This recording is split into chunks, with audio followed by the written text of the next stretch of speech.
Olá, meu caro ouvinte, minha cara ouvinte, todos que escutam com o corpo e com a alma, sejam muito bem-vindos a mais uma divagação do nosso espaço de escuta inquieta, onde as palavras dançam entre o abismo e a linguagem.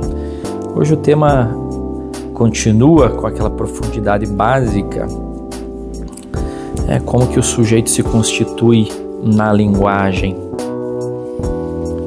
Quando eu ensino a disciplina de processos psicológicos básicos, eu confesso que eu tenho uma certa quedinha pela linguagem especificamente.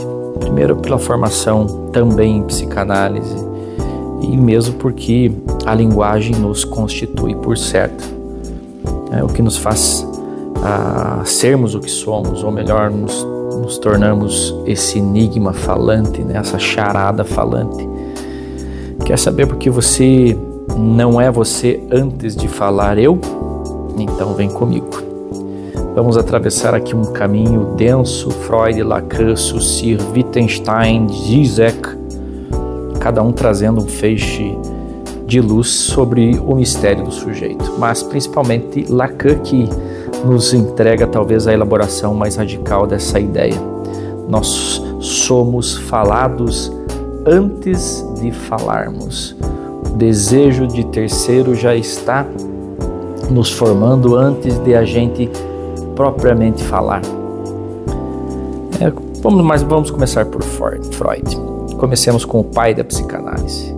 Freud nos mostrou que o ser humano não é uma unidade harmônica, mas uma multiplicidade conflituosa.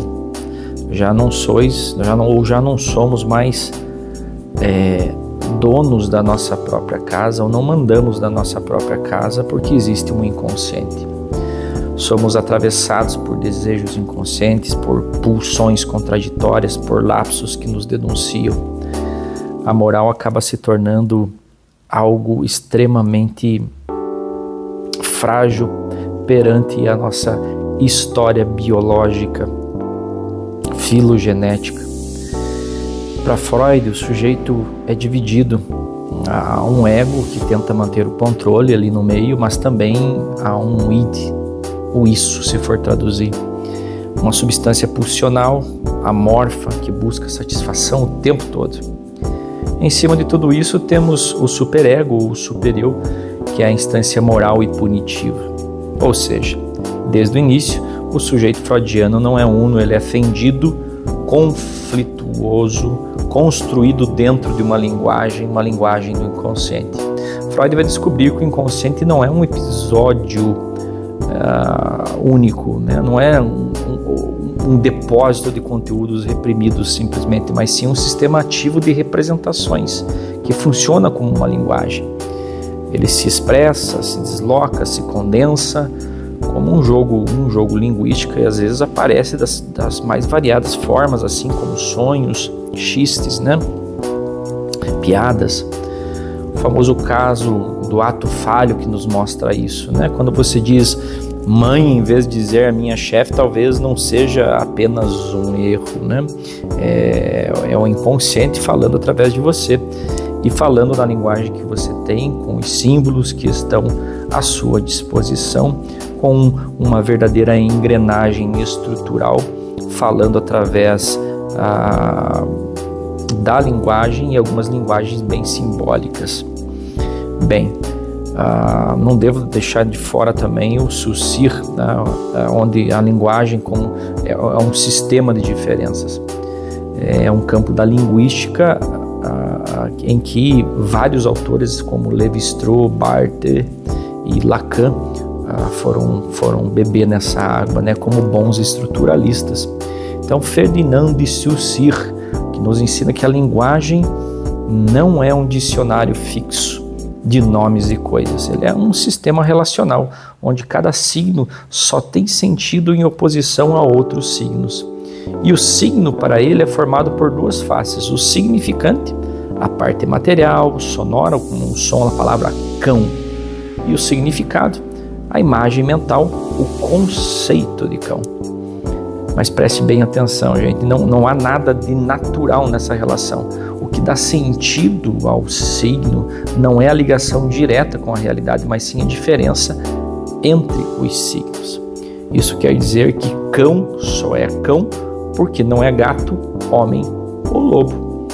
Essa ideia de estrutura diferencial da linguagem é uma das bases de Lacan, que Lacan usará para dizer que o sujeito é um efeito de significantes.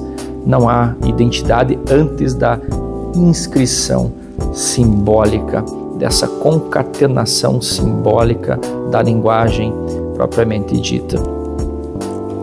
Pois bem, a gente também não pode deixar de fora um grande cara, Ludwig Wittgenstein. A história dele impressiona, não é um momento para a gente adentrar aí, né? Mas ele trabalhou com turbinas de aviões antes de ir trabalhar com a linguagem propriamente dita, né? Chegou aos seus 30 anos com uma obra magnífica e depois disse: pessoal, jogue tudo isso fora. Isso não é legal, vou fazer outro postulado, outra forma de pensar, e fez.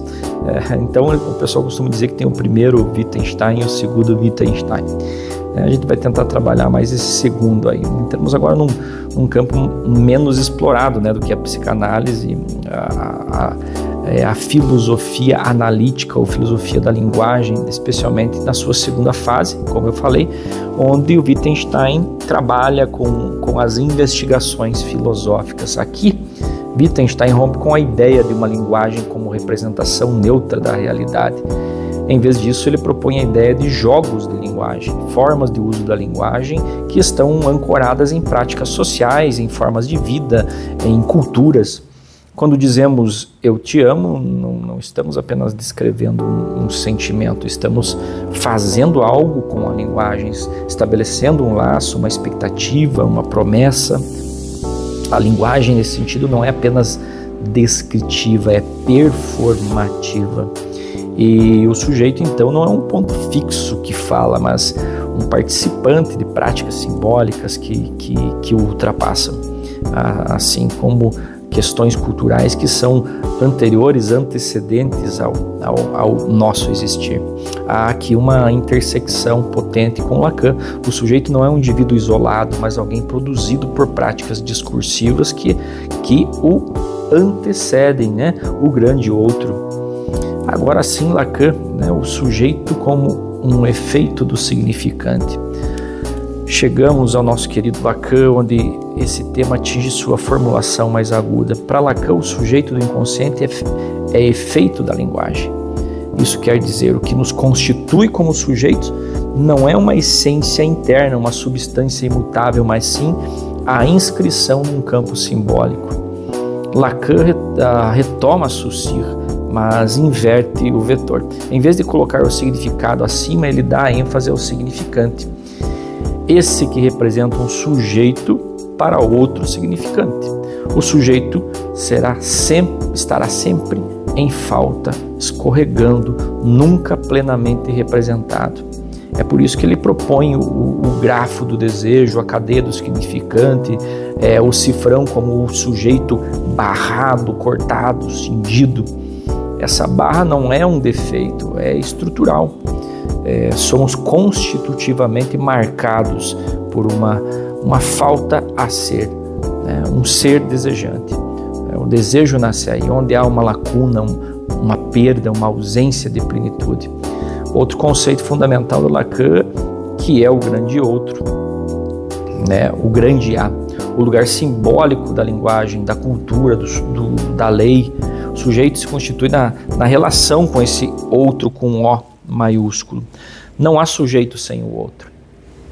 E esse outro fala antes que possamos responder. O bebê, por exemplo, não escolhe a sua entrada na linguagem, ele é chamado, nomeado, significado, desejado por alguém. Quando a mãe diz, ele é um menino bonito, está se já inscrevendo esse corpo em um campo simbólico, fundando uma subjetividade. Aquela mãe que gesta por 9 meses desejando aquele filho perfeito e que de repente nasce com alguma debilidade, seja cognitiva, seja física, né? Há um luto aí, porque aquele ser desejado é um ser idealizado. E essa entrada nunca é neutra, ela é atravessada pelo desejo do outro. Lacan nos dirá, o sujeito é aquilo que responde à pergunta: o que o outro quer de mim? O que esse outro quer de mim? E é essa resposta que nunca é plena, né? que o sujeito se constitui, é assim que o sujeito se constitui. Bom, a gente não pode deixar de lado o nosso amigo Slavoj Žižek. Ele fala de uma maneira até engraçada, né? com a língua um pouco presa, mas a língua presa realmente não repercute na quantidade de produção que esse cara faz dentro da filosofia. Se a gente realmente quer explorar as implicações políticas, sociais e filosóficas dessa Constituição tratada pela gente aí anteriormente, ninguém melhor que ele. Esse cavaleiro do real lacaniano com sotaque esloveno e gosto por cultura pop. Para Žižek, o sujeito não é apenas um efeito passivo da linguagem, ele é o ponto de falha, a rachadura no sistema simbólico. O sujeito emerge onde o significante falha, onde a linguagem não dá conta do real. E o que é esse real? Bom, para Lacan, o Žižek retoma isso com força, né? O real não é a realidade empírica, mas aquilo que escapa à simbolização total. Um trauma, um gozo, uma angústia, algo que não pode ser plenamente falado, algo que não pode ser plenamente dito. Žižek então vê o sujeito como aquilo que carrega a marca dessa impossibilidade e ao mesmo tempo ele mostra como as ideologias políticas, culturais, religiosas, né, tentam tampar essa falha, criar uma narrativa coesa onde não há essa falha, né? Tudo é perfeito, ali é tudo arranjado, tudo colocado. E aí também ocorre sofrimento, né? Porque nós não somos essa perfeição colocada pelas ideologias. A linguagem ideológica de Žižek tenta apagar o sujeito em sua divisão. Ela propõe uma identidade sólida, né? Um eu sou assim e pronto, né? Sou solidificado. Mas o sujeito do inconsciente é sempre assombrado pela pergunta: quem sou eu de fato? Porque na dinâmica da vida a gente muda constantemente. Então, uma pergunta que não tem uma resposta final, para falar bem a verdade, né? Bom, o sujeito realmente escapa, né? Chegamos aí ao fim e teria muita coisa para falar sobre esse assunto ainda, mas o que a gente pode concluir daqui? Talvez que o sujeito não é uma entidade plena, nem uma essência, mas sim um ponto de tensão, de abertura, né? De hiato, é um hiato. É um espaço, é um parênteses. Ele se constitui no interior da linguagem, mas nunca se reduz a ela. Freud nos mostrou que o inconsciente fala, Saussure nos mostrou que a linguagem é relacional, Wittgenstein nos lembrou que a linguagem é prática social, Lacan nos ensinou que o sujeito é feito de significante, Žižek nos provocou muito e ainda provoca a pensar o sujeito como uma rachadura, não onde a linguagem triunfa, mas onde ela falha.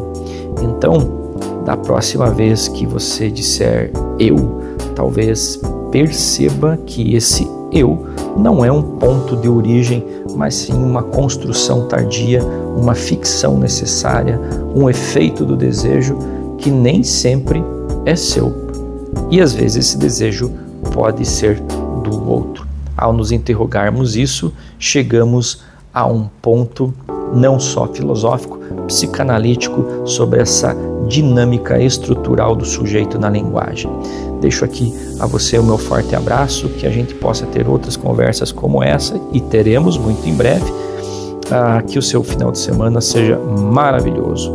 Um beijo no coração e até a próxima.